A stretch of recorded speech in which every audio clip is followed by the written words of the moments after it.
YouTube. Today we're making an accordion pleat bucket bag. The pattern is super easy. It's just a rectangular piece for the bag's body and a circle for the base. An accordion fold looks like this. It's the same fold to make paper fans. I traced my circle from a noodle bowl, and the circumference is 55 centimeters. The body piece will be the same as the circumference plus 1 centimeter to create an overlap seam, which will be glued to reduce bulkiness. I divided the circumference into identical segments and found out I can fit 11 pairs of pleats, each pair measuring 5 centimeters and each fold measuring 2.5 centimeters. For the height of the bag, I added about 1.5 for the bottom, which will be glued onto the circle, and also 5 centimeters from the top, so that when you fold it down, it will create a neat bag opening. So here are my notes. If you need it for reference, you can screenshot it. I'm using this thin paper leather fabric. I don't know what it's called. The guy at the store say it's called eggshell fabric because it looks like an eggshell. The good side of the fabric is a bit rubbery and you can wipe it clean.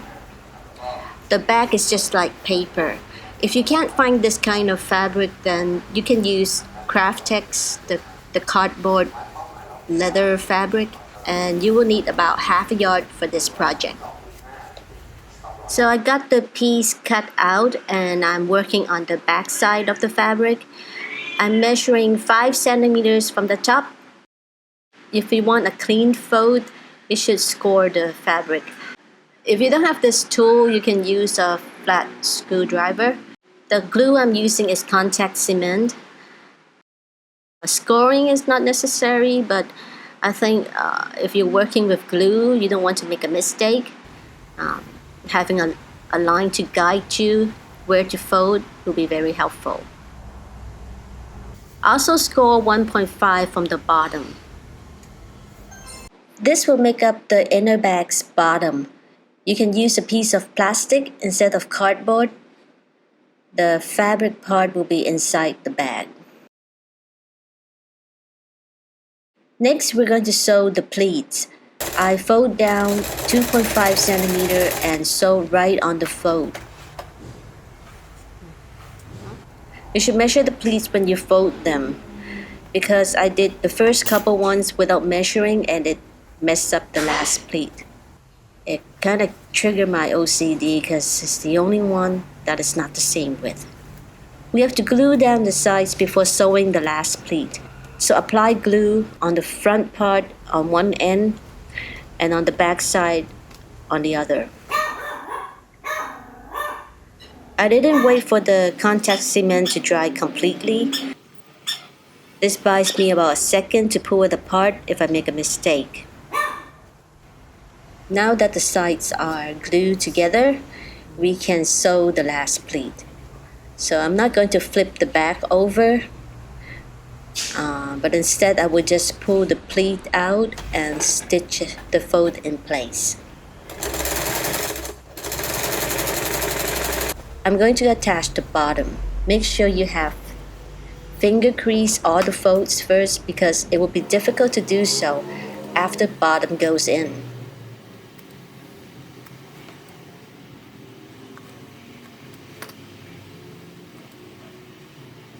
So work in segments and take your time on this part.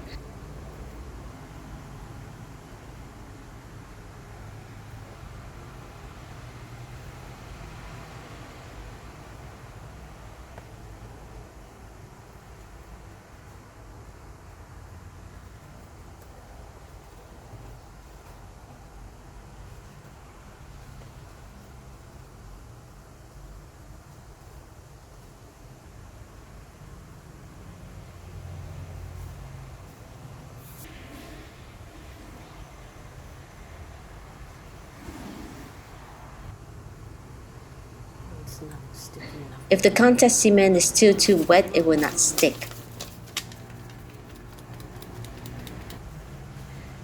Now the straps. I was going to make a shoulder length one, but There was just too much stretch as the fabric was cut widthwise instead of lengthwise. So the strap was twisting as it gets longer. So I changed the strap into a handle one and also reinforced it with a piece of plastic boning.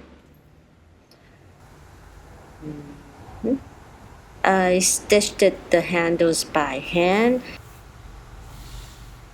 You can use whatever stitch style that you like. This is what I did to mine.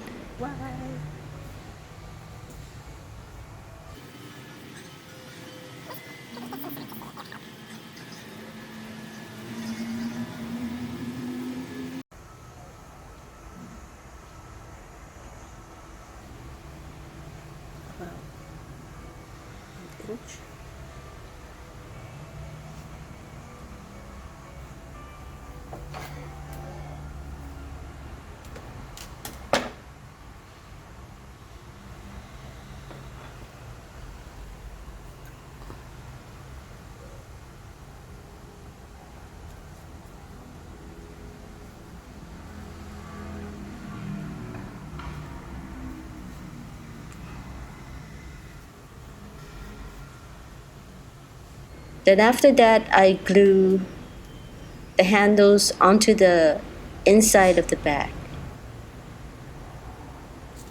And then punch some holes and finish them off with cross stitches.